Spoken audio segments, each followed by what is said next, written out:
I signed a single page in a cramped notary office on Main Street and walked out holding a kind of power I never imagined turning on my own blood legal control of the road to my son's workshop. For decades, I stayed silent, worked hard, and endured. But the day I was erased from my grandchildren's lives again, I learned this truth: silence isn't mercy, it's surrender. I've never been a loud man. I didn't grow up needing to explain myself, and I didn't build my life by talking about it. I worked. That was usually enough. I spent most of my adult years fixing things that other people depended on. Tractors that wouldn't start before sunrise, fences blown down by early snow, old machines that still had life in them if someone patient enough was willing to listen. I learned early that if you keep showing up, people stop asking why you matter. They just assume you do. I didn't make much noise doing it. I didn't collect praise.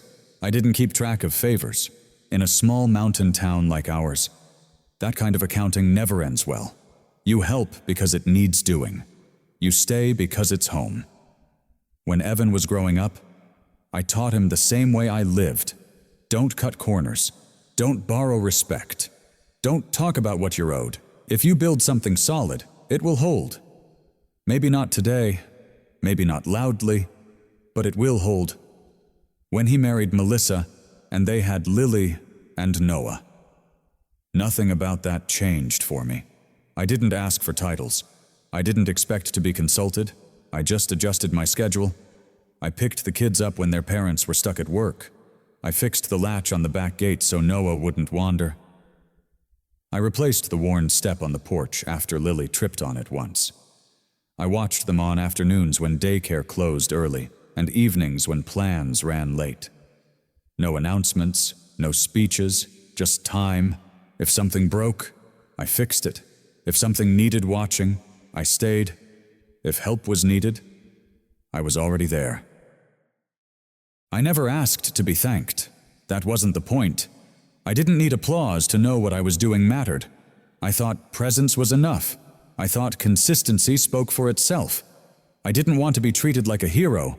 I just wanted to be treated like family. There's a difference. I never measured my place by holidays or photos or who sat where. I measured it by the ordinary moments. By whether I was part of the rhythm or just someone called in when things got heavy. For a long time, I believed kindness was something you gave freely, without conditions. That if you stayed reasonable, stayed flexible, stayed calm, everything would balance out on its own.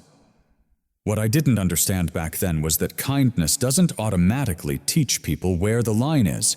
Sometimes it teaches them there isn't one. I didn't mind adjusting my plans. I didn't mind being easy to work around. I told myself that was maturity. That was love. That was what fathers did when their children grew up and built lives of their own. But being generous with your time doesn't mean your time is limitless. And being patient doesn't mean you're invisible. I wasn't trying to be important. I just didn't want to disappear quietly while still standing in the room. I gave because I believed it strengthened the family. I never imagined it could slowly train people to see me as optional. That's the thing no one tells you. Being kind doesn't make you small, but kindness without boundaries can make others forget your weight. And I didn't realize how light I'd become until much later. It started a few weeks later, right before one of those seasonal gatherings everyone in town plans around without really naming it. I was in my workshop, hands greasy, fixing a cracked housing on an old baler, when my phone buzzed on the bench beside me. A text from Evan. "Dad, we need to talk about this weekend." I wiped my hands on a rag before opening it. That's a habit you build when you've worked with machinery long enough. Clean your hands before you touch anything that matters. I didn't text back, I called him. That's how I've always done things. If something's important, you don't type it, you say it. He answered on the second ring. His voice had that tightness I'd started noticing more often, like he was already bracing for impact. "What's going on?" I asked. There was a pause. Not a long one. Just enough to notice. "So," he said, Melissa's mom is coming into town. I waited. Silence has a way of pulling the rest out if you give it room. She thinks it would be better if this one stayed immediate family. Just to keep things simple. Immediate family. I stood there with the phone in my hand, the bailer half open in front of me, gears exposed. I didn't say anything right away. In my head, I tried to understand the definition I'd apparently missed. I was Evan's father, Lily and Noah's grandfather. I lived 15 minutes away. I'd rebuilt the access road to their place myself after the spring floods. But somehow, in that sentence, I wasn't immediate anymore. So, I said finally, "I'm not coming. It's not like that," he said quickly. "It's just for this one. You know how she gets. She wants things a certain way." I could hear Melissa in the background, her voice low, indistinct, not arguing, managing. I asked one question, just one. "Did you tell her I was planning to be there?" Another pause, longer this time. It just didn't seem worth turning into a whole thing. He said, "We'll do something another day. Another day." I looked around the workshop, tools on the wall I'd owned longer than my son had been alive. A calendar by the door with Lily's school pickup circled in red for the next week. I didn't raise my voice. I didn't list what I'd done. I didn't remind him of anything. I just said, "All right." That was it. After we hung up, I stood there for a while longer than I needed to. The machine in front of me was fixed. I didn't close it right away. What struck me wasn't the invitation being taken away. It was how easily it happened. No discussion, no hesitation, just a quiet adjustment, like moving a chair out of the way so someone else could sit more comfortably. Janet didn't call me. She didn't have to. She didn't need to explain herself or justify anything. Her preference traveled through other people's mouths and still landed exactly where she wanted it to. Evan talked around it, Melissa stayed busy, and the table rearranged itself without anyone saying my name. That's how it works. I learned, not with confrontation, with omission. No one tells you you're being pushed aside. You just stop being included in the planning. Your presence becomes optional, adjustable, something that can be removed to make the room feel calmer. There's a difference between being excluded and being erased quietly. One hurts all at once. The other wears you down slowly until you start questioning whether you were ever meant to be there in the first place. I didn't argue that night. I didn't make demands. I didn't even tell anyone I was hurt. But standing there alone in the workshop, I understood something I hadn't before. Disrespect doesn't always arrive loudly. Sometimes it comes wrapped in politeness, delivered through reasonable people, justified by convenience. And when no one names it, it settles in. It becomes normal. It becomes the new shape of things. That was the moment the ground shifted, even though nothing seemed to move at all. That night, I ate dinner alone, nothing dramatic, no storm, no slammed doors, just a quiet kitchen. One plate on the table, and the sound of wind moving through the pine trees outside the window. I heated up something simple, sat down, took a few bites. The food tasted fine. That wasn't the problem. Across the room, on the old cabinet by the wall, there was a framed photo of Lily and Noah from last summer. Dirt on their knees, sunburned cheeks, big smiles, like the whole world was still uncomplicated. I didn't move the photo. I didn't turn it face down. I just let it stay where it was. My phone was on the table, screen up. It stayed dark. I wasn't waiting for an apology. I wasn't expecting plans to change. I already knew they wouldn't. What I noticed instead was how quiet everything felt once the decision had been made without me. No follow-up call. No, "Are you okay with this?" No space left open. Just in case. At some point, I washed the dishes. Slowly, one plate, one fork. I dried them and put them away like I always do. Routine has a way of keeping you steady when nothing else does. Later that evening, a message came through. Not from Evan, from Melissa. Hope you're doing all right. We'll catch up soon.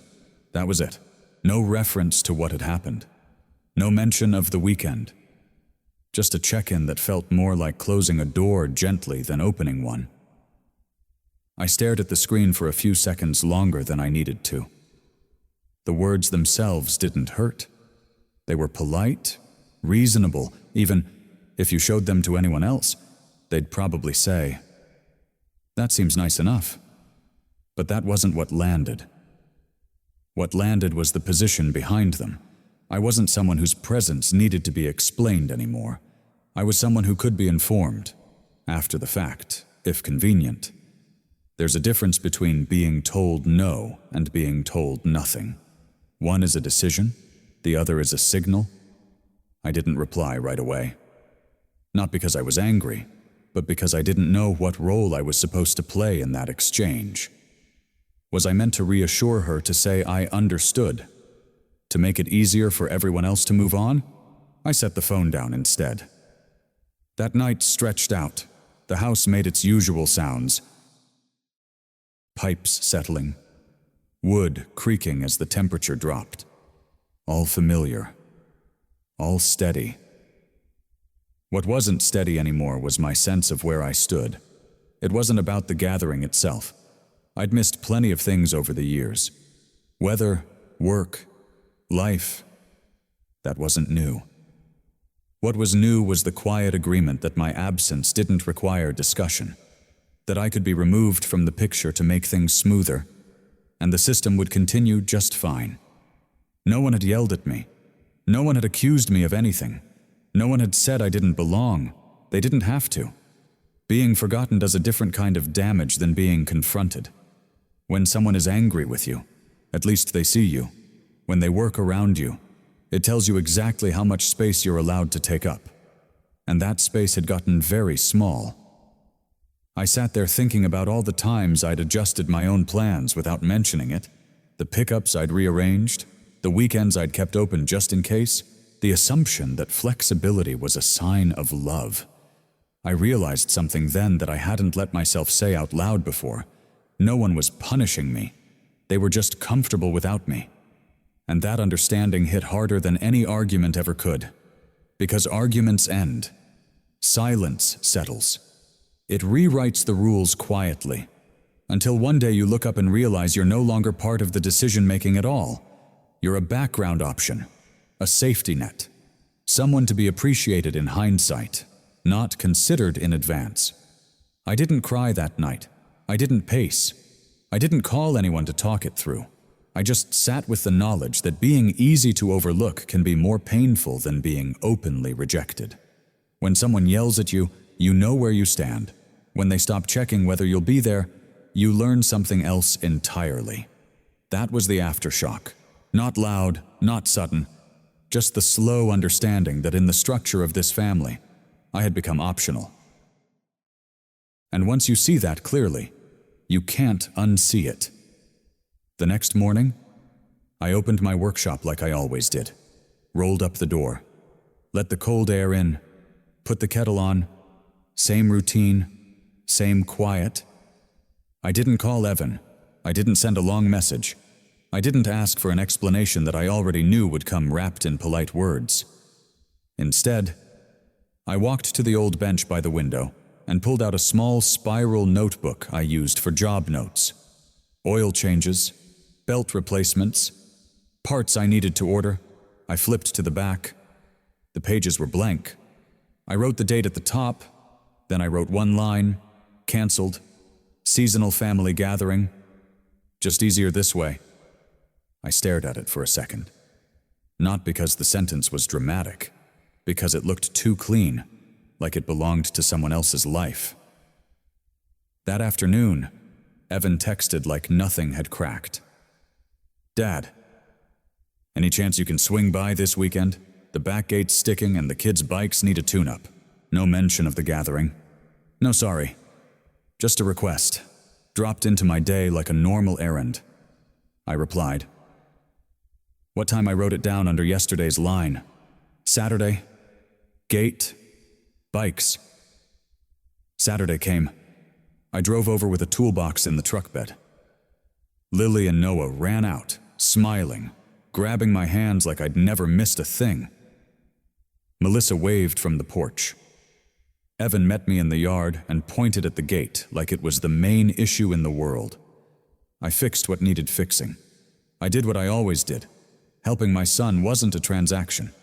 But when you're removed from the table and still expected to keep the place standing, you start noticing the pattern. 2 days later, another message. Hey, Dad, Janet's coming into town next week. Might need to shuffle the usual Tuesday pickup, just for a few days. That phrase again? Just for a few days. I wrote it down. Tuesday pickup moved. Janet visiting. The following week, the pickup didn't move. It vanished. Melissa sent. We've got it covered. Don't worry about it. No new date. No replacement plan. I wrote that too. Pickup canceled. No reschedule. Then Evan called one Friday morning. Dad, can you take Noah to an appointment? Melissa has something with her mom. I said yes. 10 minutes before I left, a text came through. Never mind. Janet decided she wants to go with them. Sorry I read it twice. Not because I didn't understand the words, but because I understood what they meant. I wrote it down. Friday canceled. Janet took over. It kept going like that.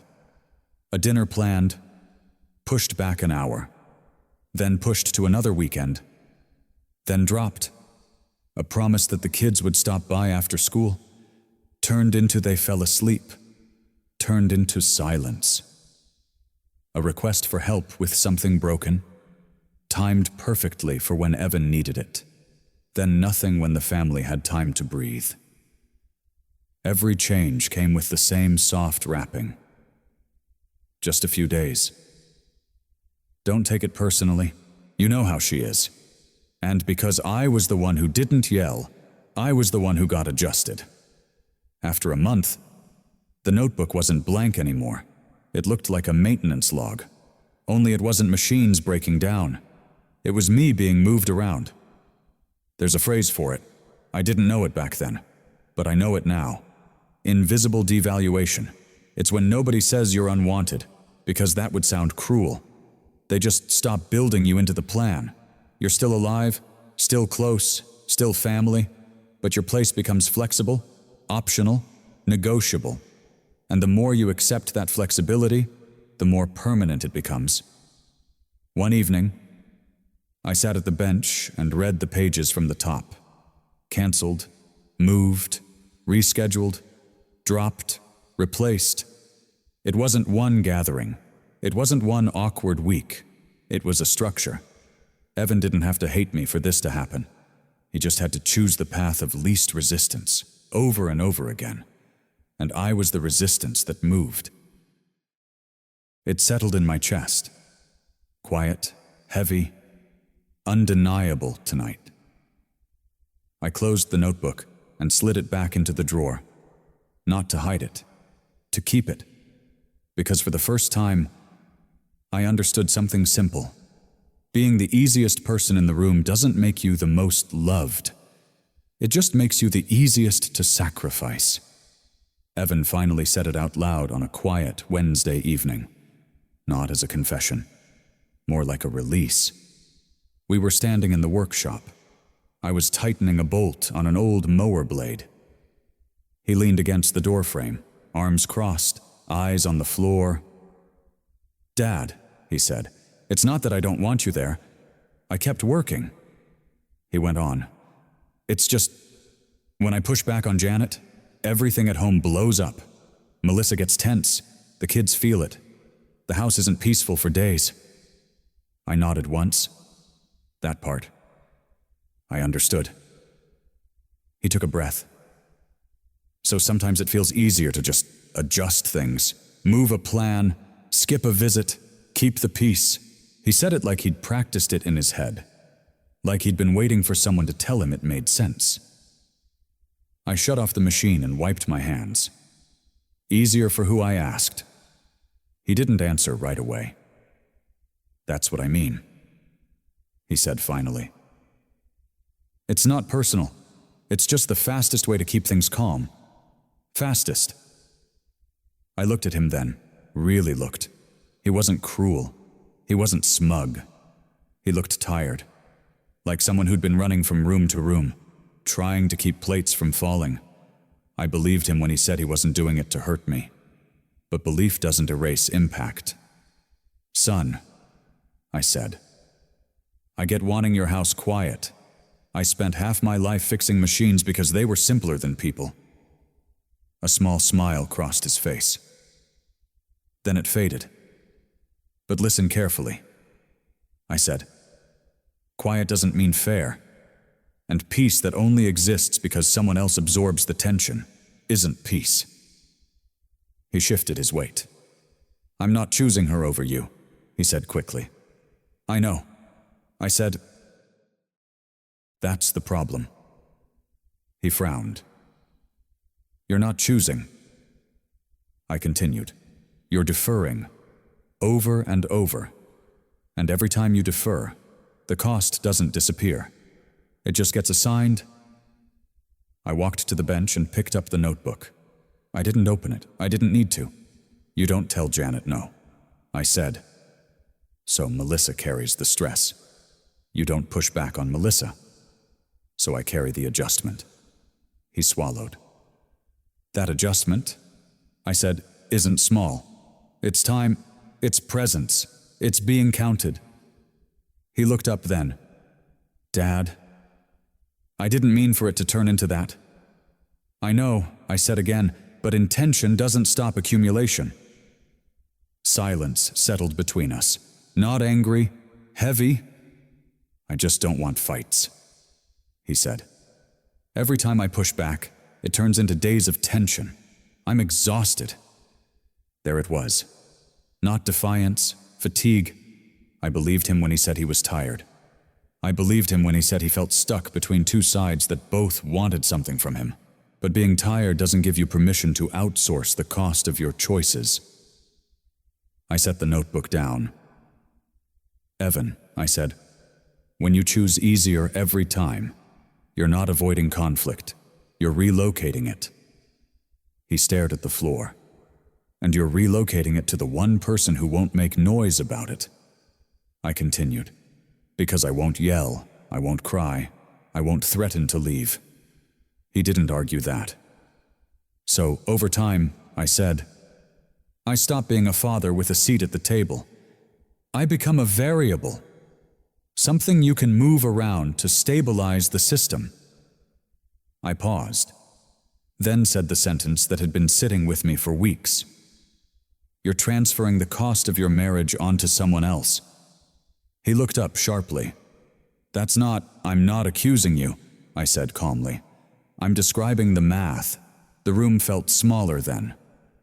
When things are hard at home, I said, you make it easier there by making it harder somewhere else. And because I love you, I let it happen longer than I should have.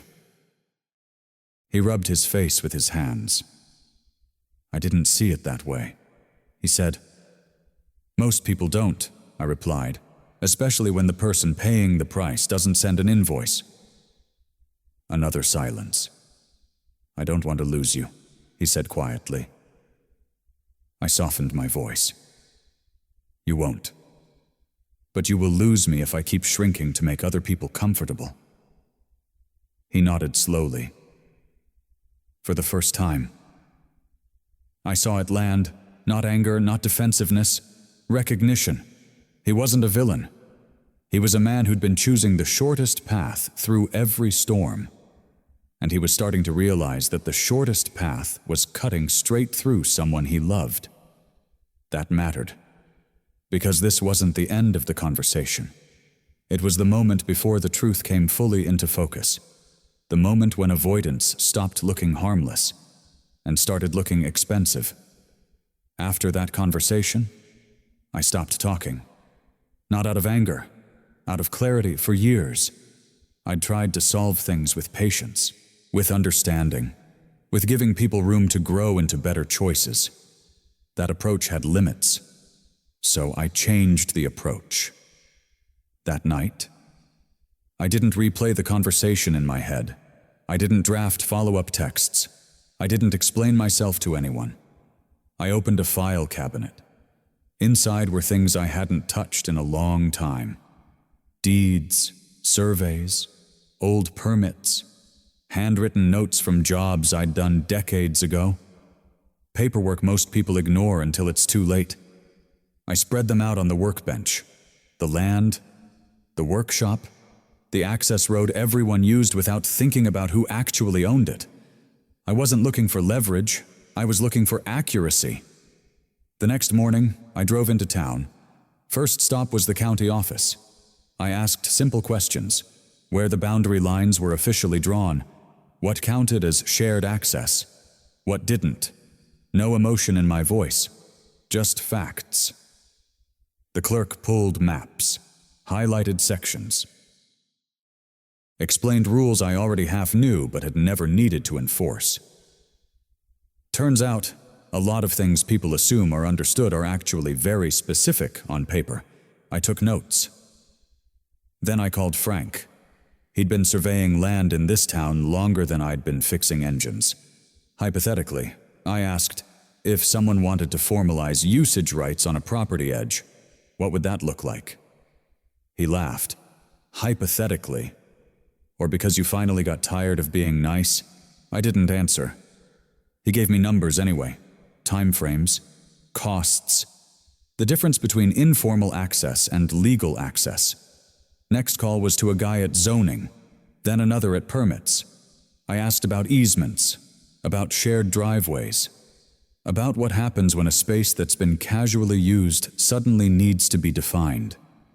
Each answer fit into place like parts of a machine. I wasn't building a weapon. I was restoring alignment. At no point did I feel angry. That surprised me. What I felt was steady, focused. This wasn't about getting even. It was about no longer asking for respect in a system that only recognizes what's documented. There's a difference between power you shout about and power that already exists. For most of my life, I'd relied on goodwill, on relationships, on being the guy who always showed up, fixed the thing, smoothed it over. That kind of power works until it doesn't. Legal power doesn't care how patient you are. It cares about names on paper, lines on maps, terms that don't change when someone feels uncomfortable. That's why silence, when paired with preparation, is stronger than any argument. Arguments invite debate. Preparation creates reality. Over the next few weeks, I didn't change how I acted around my family. I still picked up the kids when I was scheduled to. I still fixed what needed fixing. I still showed up. I just stopped bending. When plans changed, I noted it. When access was assumed, I checked the terms. When someone spoke as if something was a given, I quietly verified whether it actually was. No announcements, no threats, just alignment with what was real. One afternoon, standing alone in the workshop, I asked myself the question I'd been avoiding. Why am I asking permission to be respected? I'd built this place, literally and figuratively. I'd paid for things others enjoyed without ever seeing the invoice. I'd absorbed inconvenience to keep other people comfortable. That didn't make me noble, it made me invisible. And invisibility, once it becomes a pattern, doesn't reverse itself through kindness. It reverses through structure. That's the part no one tells you. They tell you to communicate more, to be patient, to see the other side. No one tells you that sometimes the most respectful move you can make for yourself and for others is to stop negotiating your place and start standing on it. By the time I was done gathering information, nothing had changed on the surface, but underneath, everything had. I knew exactly where I stood. I knew what was mine, what was shared, and what was never supposed to be assumed in the first place. And for the first time in a long while, I wasn't waiting to be included. I was prepared to be acknowledged. Silence hadn't made me smaller. It had made me precise. And precision, when the moment comes, speaks for itself. I asked Evan to meet me at the diner on Main Street. Same booth we'd sat in 100 times before. Same cracked vinyl seat. Same waitress who didn't need to ask what I wanted. Nothing about the place was dramatic. That was the point. He showed up late, not rushed, just distracted. Phone face down on the table like it might vibrate at any second. I waited until he settled in, then I spoke. Not fast, not loud. I'm not here to argue, I said, and I'm not here to revisit old conversations. He nodded, already bracing. I'm here to explain what's going to happen next. That got his attention. I slid a single sheet of paper across the table. Not legal looking, no letterhead, just a summary. Clean. Plain. 2 options. I didn't label them. I explained the first one. You and Melissa set clear boundaries. My time with the kids stays on the calendar unless there's an emergency. I'm not flexible backup. I'm family. That part becomes non-negotiable. He opened his mouth. I held up my hand. I'm not finished. The access to the workshop stays informal. The shared road stays shared. I don't change anything. Life goes on. Quietly. He stared at the paper, then back at me. That's reasonable, he said. I nodded. Now the second option. I didn't change my tone. I formalize everything. He blinked. The access road becomes regulated. Usage hours get defined. Maintenance responsibilities get reassigned. I move forward on purchasing the adjacent parcel I've been sitting on. I paused. And I build my own shop. Silence. He laughed once, not amused. More disbelief than humor. You'd really do that? I didn't answer right away. I took a sip of coffee. I already can, I said. That's when his face changed. Not anger, shock. Because for his entire adult life, I'd been the man who softened things. The one who made space. The one who never pulled rank. He'd never seen me place a boundary that didn't bend. This isn't about money, he said quickly. You know that. I do, I said. That's why I didn't bring it up sooner. He leaned back, running a hand through his hair. You're basically threatening me. I shook my head. No, I'm describing outcomes. There's a difference. Threats are emotional. Outcomes are procedural. I didn't raise my voice. I didn't list grievances. I didn't bring up Janet's name. I didn't need to. Everything was already contained in the structure. He looked around the diner, like he might find a way out in the laminated menu or the pie case. So what? He said finally. I have to choose. I nodded. Yes. That's it. That's it. No countdown clock on the table. No dramatic deadline spoken aloud. But I slid the paper back toward him. Take a week, I said. Look at your schedule. Talk to Melissa. Decide what kind of structure you want around your family. I stood up. 1 week, I repeated. I left cash on the table, enough to cover both breakfasts. As I walked out, I felt something unexpected. Relief. Not because I'd won, because for the first time, the responsibility wasn't floating between us anymore. It had a shape. Behind me. Evan stayed seated. I didn't look back. That week, I didn't follow up.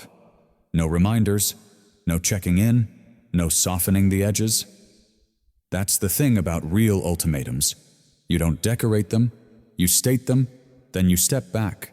Because the power isn't in the pressure, it's in the clarity. If he chose the first option, we'd rebuild something honest. If he chose the second, we'd each stand on our own ground. Either way, the guessing would stop, and that mattered more to me than comfort. For years, I'd tried to preserve peace by absorbing the tension myself. This time, I let the structure hold it, not to punish, to define. Because families don't fall apart from too many rules. They fall apart from pretending there aren't any. And whatever Evan decided, I was done pretending. After that meeting, I knew what people would say. Some already were. That I was using money to control my son, that I'd crossed a line, that boundaries turn into manipulation the moment finances are involved. I didn't dismiss those thoughts. I sat with them. That night, I didn't sleep much. I walked through the house instead, checked doors, turned off lights that didn't need to be on, same habits I'd had for decades, and I asked myself a question I hadn't asked before. What's the difference between a boundary and control? Because I didn't want to become Janet. I didn't want to be the person who moves pieces on the board just to feel powerful. So I forced myself to strip it down to basics. Control is when you use resources to dictate behavior you don't have a right to dictate. Boundaries are when you decide what access you will or won't allow to your time, your space, your energy. They look similar from the outside. They feel very different on the inside. I wasn't telling Evan who to invite to his table. I wasn't telling Melissa how to speak to her mother. I wasn't asking to be obeyed. I was saying this: if I'm treated like an optional resource, I will stop acting like a permanent one. That's not control. That's alignment. Money complicates families because it blurs gratitude and obligation. When help flows without structure, people start assuming it's endless. Not because they're cruel, because humans adjust quickly to comfort. I'd adjusted too. I'd adjusted to being flexible, to absorbing inconvenience, to telling myself it was temporary. But temporary patterns harden. And when they harden, silence becomes consent. I thought back to all the times I'd said yes when I meant maybe. All the times I'd rearranged my week to make things easier for them. None of that had been asked for. It had simply been accepted. That's when I understood something most families never articulate. Boundaries don't exist to punish other people. They exist to prevent resentment from turning you into someone you don't recognize. If I'd kept going the way I was, I would have grown bitter. And bitterness always looks like control in the end. I replayed the diner conversation in my head. I hadn't demanded affection. I hadn't said, "Do this or I'll take something away." I'd said, "Here's what I'm willing to participate in. Here's what I'm not." That's a line drawn inward, not outward. Control says, "You must change." Boundaries say, "I will." That distinction matters, especially when money is involved, because money doesn't create power. It reveals where power already sits. For years, I'd had leverage and refused to see it. I told myself that made me virtuous. In reality, it made everything vague. And vague systems always get exploited by the loudest voice in the room. Janet wasn't powerful because she was malicious. She was powerful because she was consistent. She knew what she wanted. She applied pressure without apology. She never assumed flexibility where none was promised. I'd done the opposite, and then wondered why I felt invisible. So no, I wasn't trying to control my son. I was refusing to keep subsidizing a structure where respect was optional. There's a difference between generosity and self-erasure. One builds families, the other quietly teaches people they can take without asking. I didn't want Evan to choose me. I wanted him to choose clarity. And if that clarity cost me convenience, so be it. Because boundaries don't guarantee harmony. They guarantee honesty. And honesty is the only thing that gives relationships a chance to survive money, time, and expectation in the same room. That's what I was testing. Not whether they'd comply, but whether we could finally stop pretending everything was fine. Because the moment you have to buy your place at the table, you were never really sitting at it to begin with. And I was done paying for a seat I'd already earned. The truth didn't come to me all at once. It surfaced quietly, the way most uncomfortable truths do. A comment here, a pause there, A name mentioned a little too casually. The week after the diner, I stopped by the supply yard on the edge of town. Same place I'd been going for years. Same clerk behind the counter. He nodded, rang me up, then said something that stuck. "How's Evan handling the Henderson account?" I didn't answer right away, because I hadn't realized Evan had it. The Hendersons had been my clients for over a decade. Good people, old money, picky, but loyal once you earned it. I asked a neutral question. Nothing loaded. Turns out, when they needed someone younger to take over the maintenance work, they'd asked me who I trusted. I'd given Evan's name, not formally, not on paper, just a sentence spoken in passing. "He'll do right by you." That sentence had weight, more than I'd admitted to myself. Over the next few days, similar things lined up. A shop owner who mentioned they'd called Evan because your dad said you were solid. A permit clerk who waved a document through faster than usual. A contractor who'd passed on a small job, saying, "Didn't want to step on your son's toes." None of it was dramatic. That's what made it dangerous. Evan wasn't standing on his own 2 feet the way I thought. He was standing on a floor I'd poured years ago. And I'd never told him, because that's how I was raised. You don't announce your support. You just give it. What surprised me wasn't Evan's success. It was Janet's awareness. She knew. Not every detail, but enough. Enough to understand that my presence wasn't emotional. It was structural. As long as I was in the picture, Evan was anchored to a network that didn't belong to her side of the family. People listened when I spoke. People returned calls. People assumed reliability. And Janet didn't like variables she couldn't manage. That explained things I'd brushed off before. The subtle push to make plans without me. The insistence on just nuclear family. The way she framed it as simplicity instead of exclusion. She wasn't trying to hurt me. She was trying to remove influence. Because influence doesn't have to be loud to be effective. Sometimes it's just where the phone call goes first. That was the moment something clicked. I hadn't suddenly gained power by drawing boundaries. I'd simply stopped pretending I didn't have it. Power doesn't show up when you raise your voice. It shows up when you understand the system you're already part of. For years, I'd told myself staying quiet was humility. That not leveraging relationships made me principled. But silence doesn't erase structure. It just hides it from the person benefiting most.